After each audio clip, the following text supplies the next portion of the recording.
Olá, tudo bem com você? Tudo bem com a sua família? Estamos começando mais um podcast Amo Família. Nós vamos abordar um assunto hoje que eu tenho certeza que você não vai querer perder de forma alguma nenhum momento, nenhum ponto que vai ser aqui abordado. Por isso eu já peço para você compartilhar, tá, o link deste vídeo com o máximo de pessoas que você puder. Já dá um like aí, certo? Quando você faz isso, a inteligência artificial do YouTube entende que o nosso canal é relevante e manda a nossa mensagem para mais pessoas. E nós queremos alcançar o maior número possível de pessoas através desta mensagem. Então, olha, compartilha aí com o máximo de pessoas que você puder. Estamos recebendo aqui hoje meu querido Marcos Moura. Bem-vindo, Marcos. Pastor, é uma alegria, um privilégio estar aqui. Márcia, bem-vindo. Márcia Moura. É isso mesmo, pastor. É uma honra repartir esse tempo aqui com o senhor. Pastor Marcos Moura e a pastora Márcia trabalham conosco no nosso ministério. Amo Família e são terapeuta de casais e têm abençoado muitas pessoas com as suas orientações, com os seus conselhos. E o Marcos e a Márcia, eles estão trabalhando num livro que a gente quer dar aqui apenas uma degustação para vocês. Qual é o nome do livro mesmo? Então, pastor, está no forno o livro Os 7 Acordos de uma Jornada Chamada Casamento. Bom, nós lidamos com os bastidores, pastor, de muitos casais. Então, a gente percebeu um padrão. A maioria dos desencontros, das incompatibilidades, dos desajustes, a gente percebia que tinha a ver com acordos que não eram feitos. O fato deles estarem em uma jornada, que é o próprio casamento, e acordos não estarem sendo feitos, porque a gente brinca e fala, combinado é combinado, né? Caro não é barato. Então, alguns acordos que não são feitos, eles vão trazer uma desordem nessa jornada. Então, a gente costuma dizer que muitos estão abandonando essa jornada, estão deixando o outro para trás, estão saindo literalmente da jornada chamada casamento e voltando para trás. Então, esses acordos, eles são necessários para que possa ser estabelecido uma viagem que eles cheguem ao final dessa jornada. Interessante, Márcia, que eu recebi aqui uma pergunta, não é, nas minhas, ou seja, na caixinha de perguntas eu recebi aqui uma pergunta onde é uma jovem que está fazendo aqui. No casamento, quais são as opções para acordos sobre a vida financeira? Uau, muito legal essa pergunta, porque é uma das razões hoje, pastor, que muitos casais estão se divorciando por não saberem lidar com as finanças. Sim. O que é meu, o que é seu é seu. E o fundamento desse livro é justamente Amós 3:3, que diz: acaso andarão dois juntos se não houver acordo entre eles? E se não houver acordo claro sobre o que finanças não é o que é meu, o que é seu. Finanças é o que é nosso. E aí, se esse casal for já casado, eles precisam sentar com clareza e decidir onde eles querem chegar nesse lugar financeiro. Se não forem, pastor, que aí na pergunta ela não diz, né? Se não forem, é muito importante que eles estabeleçam agora isso. Afinal de contas, quando a gente casa, não é mais o que é seu, é o que é nosso. O senhor até fala isso, né? Bastante para nós.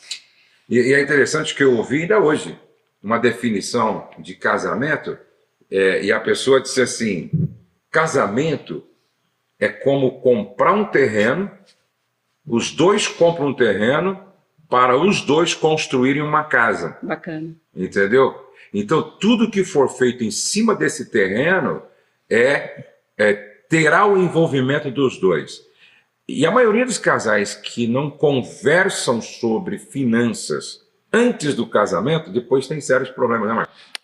A gente sabe que hoje as pesquisas dizem que, de uma forma proporcional, incompatibilidade, sexo e dinheiro está sendo a justificativa para muitos divórcios. Então, a imaturidade, eles têm incompatibilidade, têm um problema sexual e dinheiro. Dinheiro hoje está fazendo o casamento chegar a um final da sua jornada. Inclusive, eu acho que é tão importante eles conversarem antes de se casar sobre isso, colocando essa possibilidade de amanhã serem prósperos. Sim. Porque a maioria se casa, certo? Às vezes, como eu, por exemplo, quando eu me casei, eu morava em 2 cômodos, alugado, com móveis que eu comprei para pagar em 36 vezes, descartável ainda, não é? E nós prosperamos, nós crescemos.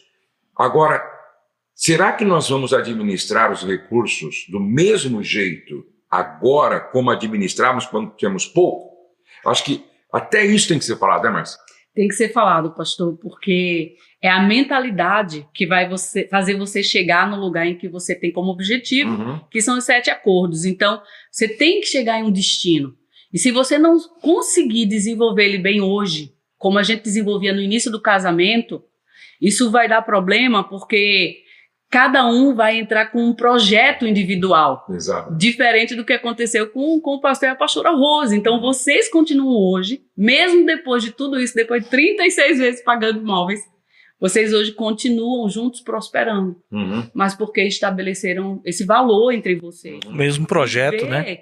Viver da mesma forma que viviam quando pouco tinham. E isso fortalece, né, pastor, o casamento. Meu Deus. Fortalece demais. Quando as pessoas perguntam para mim, eu tenho quase... Nós estamos no ano de 2024. Eu tenho 39 anos de casado. Quando as pessoas perguntam para mim, Josué, qual é um dos segredos do sucesso do seu casamento? Eu sempre digo, olha, um dos segredos é que a gente soube lidar com o dinheiro juntos. Tá? Esse é um dos segredos. Sim. Porque um casal que não sabe lidar com o dinheiro juntos, de comum acordo, não vai prosperar. É uma sociedade. E quando uma sociedade não se entende na administração do dinheiro da empresa, a empresa quebra. Ou então tem que separar. E no casamento não é diferente. Mas vamos falar um pouquinho também de um outro acordo. Você me falou sobre a pausa. Vamos falar um pouquinho sobre a pausa. Toda jornada, pastor, ela merece pausa, porque não tem como fazer uma jornada, por exemplo, chamada casamento, se as pausas não forem obedecidas. E o que acontece, eu estava compartilhando que esse foi um princípio que eu quebrei, né? Então, muito do que a gente fala dos acordos também a gente viveu. Por quê? Porque nessa ânsia, pastor, eu trago uma frase que diz o seguinte: quem sabe mais serve melhor. Então, eu sempre nessa ânsia de me tornar melhor, para melhor servir, então eu pegava Márcia com 2 crianças, fomos lá para o Chile, aí ficamos lá alguns meses, depois fomos para Montevidéu no Uruguai, sempre fazendo escola, curso, e Márcia tendo que cuidar de mim, cuidar das crianças, cuidar da escola, porque ela também era aluna, né? Isso em outro idioma, volta para o Brasil, depois vai para os Estados Unidos, essa correria toda. E eu lembro que a Márcia começou, dentro do casamento, já dizer, Marcos, eu estou cansada. Nós mereceríamos uma pausa. E essas pausas, pastor, ela tem inúmeras naturezas. E a gente precisa ter um olhar para dentro do casamento e entender o seguinte: peraí, o meu casamento não é para um momento, o meu casamento é para uma vida. Então eu preciso entender que se pausas não são feitas, eu posso envolver a minha família no acidente. É a mesma coisa que uma viagem. Chega um momento, pastor, que você precisa dar uma paradinha, esticar o corpo, tomar um café. Para quê? Dar uma pausa, porque senão você entra numa exaustão, daqui a pouco você se envolve no acidente automobilístico, bate o carro, vira numa viagem porque você não respeitou a si mesmo. Inclusive, quando essa viagem ela é feita, por exemplo, de avião, existem leis que proíbem um piloto estar em serviço mais do que um tempo. Ele tem que ter uma pausa para dormir, para descansar, porque você pilotar uma aeronave, certo? sem ter dormido, assim, exausto, né? Com certeza você vai comprometer a sua vida e a vida de todos da tripulação, né, pastor? E é interessante isso, Marcos, porque assim, pense num casamento como se fosse uma viagem mesmo, né? Essa é a ideia do livro e daquilo que a gente tem repartido em muitas igrejas, pastor. Por quê? Porque os casais, eles têm se esquecido de quando eles começaram. Eles têm se esquecido que foram eles que escolheram aquela pessoa, foram eles que escolheram a direção, foram eles que escolheram as bagagens e as pausas. E é interessante porque indo nas igrejas ministrar, nós temos feito memória disso e a gente vê eles se animando, não é, Márcio? Sim. Se animando e trazendo de novo à memória a alegria de quando escolheram a pessoa. Isso. E aí a pausa é muito interessante porque quando o casamento vai sendo desenvolvido, outras pessoas vão fazendo parte dele, que são filhos pequenos, adolescentes, jovens, adultos, mas eles esperam que essa pausa dê para eles gás. A pausa não é para você perder tempo. A pausa, na verdade, é para você ganhar energia, porque essa viagem, eu conheço um pastor que diz assim, a única coisa que você vai levar para o céu é o seu cônjuge. Conhece esse pastor? Pastor? Conhece, né? E assim, o fim da jornada é esse, pastor. É você levar a pessoa com quem você escolheu fazer essa viagem até o final dela, que é a eternidade. Mas você pode não levar só ela, você pode levar também essas crianças que chegaram nesse acordo dessa jornada chamada casamento. Então, para mim, a pausa é o acordo imprescindível, né, Marcos? O problema, pastor, é que essa pausa, quando ela não é respeitada, a gente está vendo pessoas que estão desistindo do casamento, não é por uma questão moral, não é porque ninguém pecou no sentido mais comum. A gente conversa com maridos e esposa e fala assim, não, eu tô desistindo porque a gente se perdeu da viagem. Porque o outro não me nota, né, amor? Não percebe. Nós nos cansamos, nós ficamos exaustos, não demos pausa, demos muita atenção a uma coisa que não deveríamos. Agora, é interessante uma coisa que vocês estão falando, não sei se vocês colocaram, ou podem colocar no livro, que o maior erro que se comete, eu acho, antes do início de uma jornada é um planejamento. Por isso que esse acordo deve estar dentro de um planejamento. Tipo assim, no nosso casamento, certo? Vai haver férias, no nosso casamento vai haver feriado, no nosso casamento nós vamos ter sábado, no nosso casamento a gente vai fazer outras coisas além do trabalho da igreja. Porque outro dia alguém disse, não, minha vida é assim, pastor, é trabalho, casa e igreja. Será que não tem nada fora disso para fazer? É trabalho, casa e igreja. Será que não tem um cinema, não tem um teatro, não tem um futebol, não tem um lazer, não tem um passeio, será que não tem uma pescaria, certo? Então, eu acho que isso é muito importante a gente ensinar, principalmente para aqueles que ainda não se casaram, para aqueles que estão casados, mas não sentaram ainda para fazer isso. Entendeu? Peraí, está tudo errado, nós estamos... Eu conversei recentemente com um homem que me disse, eu ouvi sua palestra e eu estou vivendo aquilo. Eu não estou desfrutando daquilo, porque desfrutar é tirar do pé, não é, e saborear. Legal. Isso é desfrutar. Então, de repente, você planta e colhe, ou seja, você planta, colhe e planta de novo. Aí você colhe e planta de novo. Mas você não separa uma parte do que você colheu para desfrutar disso. Entendeu? E aí você se torna um escravo de resultados. Não é? Sim. Um escravo de resultados. Não, eu preciso ter um outro resultado, mas um outro resultado, e daqui a pouco, quando você pensar em desfrutar, já, o tempo passou, você perdeu o casamento, às vezes perdeu a família, perdeu a saúde, não tem mais disposição. Aí, a maioria das pessoas que morrem, os médicos falam isso, que a maioria das pessoas que morrem conscientes, elas não estão reclamando, poxa, do carro que eu não comprei, não estão reclamando, não é? Da casa que eu não comprei. A reclamação é por que eu não brinquei mais com meus netos? Por que eu não namorei mais com a minha esposa? Por que eu não viajei mais com meus filhos? Olha o que fica no final. É verdade. Falta de pausa. Mas vamos falar um pouquinho sobre a bagagem, porque eu achei muito importante quando vocês falaram antes para mim sobre o que levar e o que não levar na bagagem. Esse é o terceiro acordo, pastor, porque todo casamento é a unidade de duas pessoas que cada uma delas carrega uma história, cada uma delas vem de um útero familiar, vem de uma cultura, carrega valores e também vem de traumas, de dores, de memórias feridas, às vezes até de certos ocultamentos, não é? Como eu, por exemplo. Então, você entra na jornada chamada casamento e ali você tem que decidir o que você vai levar e o que você vai deixar, né, para essa jornada.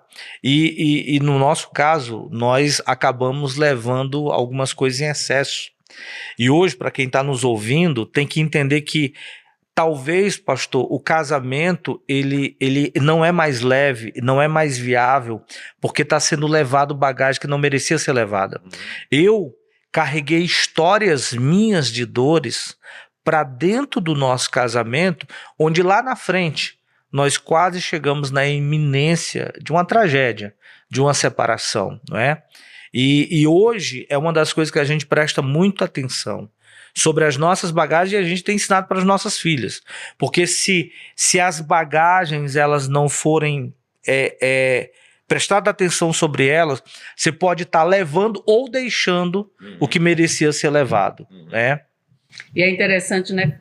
Quando a gente fala dessas bagagens, pastor, uma das ferramentas que a gente aprendeu a trazer para discernir o peso dessa bagagem, se ela deve estar ainda na nossa mala, nessa viagem, é o sentimento, pastor.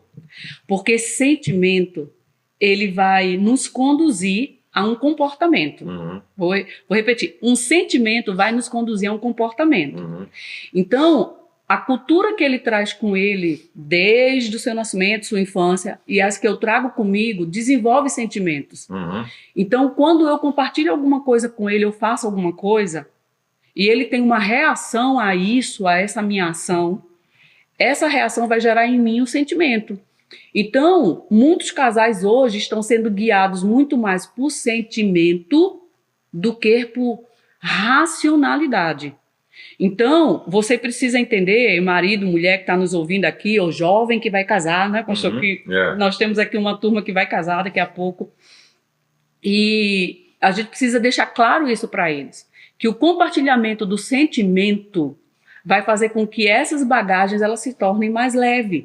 E uma comunicação muito clara entre si. Por exemplo, às vezes o Marcos me fala algo e eu digo assim, amor, isso que você me falou gerou em mim um sentimento, Marcos, de diminuição. Parece que você diminuiu esse valor para mim. Faz sentido isso para você? Conversa comigo, amor. Porque eu estou me sentindo diminuída nesse valor, nessa importância para mim.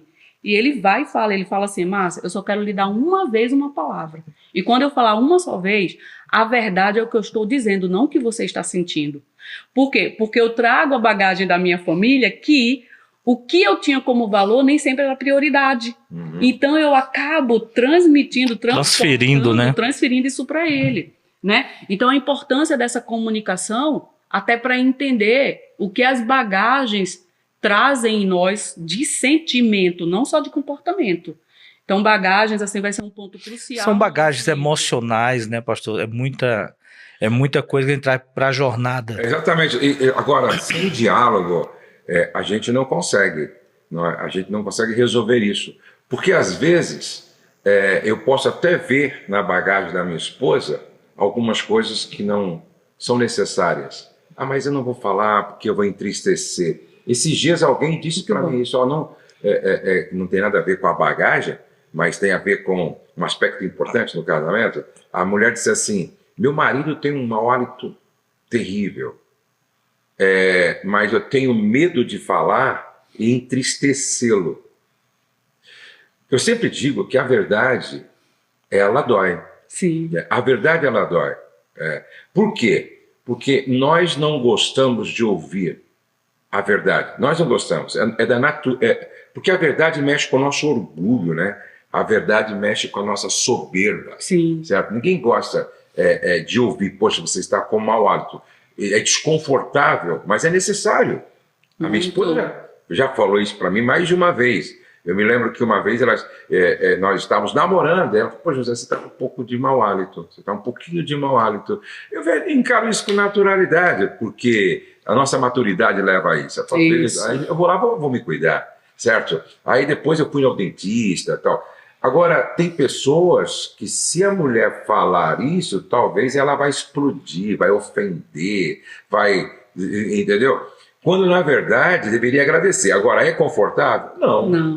Não é agradável aos ouvidos? Não. Também não. Mas conversas difíceis são necessárias, né, pastor? São necessárias e provocam desconforto, não é? Provoca, assim, uma mexida forte no ego, entendeu? Mas são necessárias. E na bagagem é a mesma coisa. Perguntar, por que você trouxe isso? Sendo que não faz mais sentido.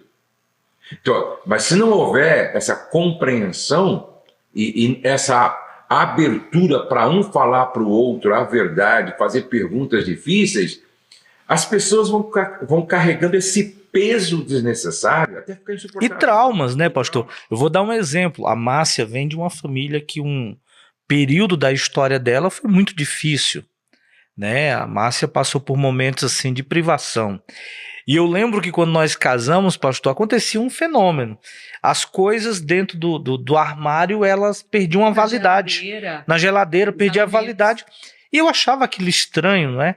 E um dia eu chamei Márcia e falei, Márcia, eu não entendo isso. Tem as coisas no armário, tem na geladeira, e chega a perder a validade. E ela começou a chorar, pastor. Olha que coisa infantil. Pro tempo dela, né? Ela começou a chorar e dizer, Marcos, eu tenho medo de faltar. Porque ela passou tanta privação que o medo de faltar fazia ela falava assim, não, eu quero abrir, quero ver que tá lá. Só que tá lá perdendo a validade. Pode ser uma coisa supérflua, insignificante. Era motivo de brigas entre nós. Era motivo de briga, porque eu dizia pra moça que custou dinheiro. Eu não sabia, pastor, que eu trazia comigo... Era inconsciente esse trauma. Até que um dia o Espírito Santo trouxe a memória de situações da minha infância. E o Marcos sempre foi um cara assim, Márcia, sempre vou comprar do bom e do melhor. Ele nunca deixou faltar e sempre trazia do bom e do melhor. A ponto de eu dizer, cara, deixa ele no supermercado porque ele vai trazer o melhor. E aí, quando o Espírito Santo me lembrou isso, Jesus também falou para mim assim, eu sou o pai. E que não vou deixar faltar, que eu venho de uma família, um pai com 11 filhas mulheres e 12 com a minha mãe, para alimentar 12 bocas, só ele trabalhando. Então aquele homem ele tinha que fazer render o salário dele no mês. Então quando faltava, puxa, eu sentia a ansiedade do meu pai e da minha mãe dentro de casa. E isso é uma bagagem que mesmo eles não falando, a criança assimila, né, esse estresse da ansiedade, do nervoso, da preocupação. E ela trouxe isso para dentro do casamento, porque imagina um homem, pastor, todos os dias ter que dar o almoço para 12 mulheres, que é a mãe mais 11 meninas. Todos os dias café da manhã, todos os dias lanche, todo dia. Então a Márcia viveu muitas ansiedades assim. E ela trouxe isso para dentro do casamento, que, como eu disse, pode parecer insignificante, mas causava brigas, causava discussões. Então, às vezes, eu tenho dito para os maridos, né? Às vezes, por exemplo, a mulher tem dificuldade na área sexual e eles acham que é porque ela é ignorante, porque ela é inconsequente, porque ela é insensível. Mas muitas vezes é um trauma que impossibilita ela de lidar com essa questão com naturalidade. Às vezes não foi nem um abuso, talvez, a maneira errada de lidar com isso dentro de casa. Era proibido falar em sexo, não é? E tantas outras coisas. E, de repente, isso inibiu a mulher. Por quê? Porque é uma crença, certo? Estabelecida na mente dela, que se tornou uma mentira, que se tornou uma verdade e que inibe ela inconscientemente. Por isso que é importante a gente buscar ajuda quando existe alguma dificuldade para descobrir a causa disso. Sim. E isso está dentro da bagagem dela e ela leva para o casamento. Exatamente. Então isso é extremamente libertador. Gente, o nosso horário está chegando ao final, mas que bom. Nós vamos conversar outra vez sobre isso, Marcos. Quem sabe, numa outra oportunidade que nós estivermos aqui, vamos conversar mais. E talvez, quem sabe, o livro já está chegando, já tenha chego, aí vai ficar mais interessante ainda. Mas deixa uma palavra final. Vamos pedir para a Márcia, deixa uma palavra final, depois o Marcos também. A palavra final para vocês é que dentro desses 7 acordos, se você já casou, se você ainda não casou, entenda, casamento é o último acordo, até o fim. Casou é até o fim. E você pode contar com pessoas para te ajudar caso fique difícil, não é, pastor? Ótimo, exatamente. O que eu quero falar é que existe um poder espiritual nos acordos, né? Sim. Lembre-se que Deus, ele ordena vida e bênção para sempre. Em que lugar? No lugar de unidade. Só que o lugar de unidade só se torna unidade porque tem acordos. Então você com seu cônjuge, quando estão em acordo, que é claro, traduz-se em unidade, diz que ali, não em outro lugar, mas ali, o Senhor ordena vida e bênção para sempre. Então sua jornada, chamada casamento, vai ser muito, muito bem mais sucedida. Então, se você não casou ainda, se você vai casar, começa a fazer acordos agora. Se você já casou, mas não parou ainda para pensar e refletir sobre isso, recomece. Tipo assim, vamos zerar, né? Vamos zerar aqui o velocímetro. Vamos zerar, passamos de conta que nós estamos começando essa viagem agora. Não importa, faz 5 anos que você casou, 10 anos que você casou. Vamos parar, zerar, ó. Imaginemos que nós estamos começando agora, então vamos fazer alguns acordos aqui. E amanhã vai ser o primeiro dia da nossa caminhada, da nossa jornada, da nossa viagem. A gente sempre pode recomeçar, né, Marcos e Márcia? A gente sempre pode recomeçar. Deus abençoe você, Deus abençoe você. Obrigado, Marcos. Obrigado, pastor. Márcia, obrigado, Marcel. Obrigado, Nayara, que está nos ajudando aqui. Não se esqueça, o céu não está em crise, Deus está no controle. Nós sempre acreditamos em milagres e declaramos que a nossa casa está debaixo da graça de Deus. Amém. Até o nosso próximo encontro.